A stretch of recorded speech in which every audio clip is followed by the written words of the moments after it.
Anak, darating pala yung tita mo ngayon. Umayos ka. Opo, Mami.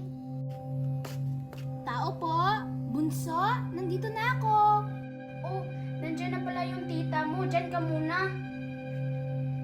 Nakakatakot naman yung tita ko. Oh, nandyan ka na pala ate. Saan yung mga gamit mo?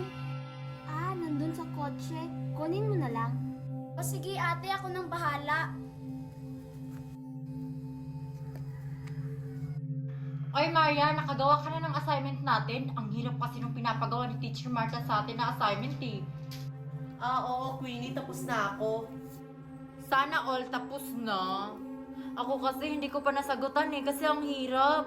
Pwede bang pakopya? Hoy, Queenie, di ba bawal magkopyahan? Ano ka ba, Lindime?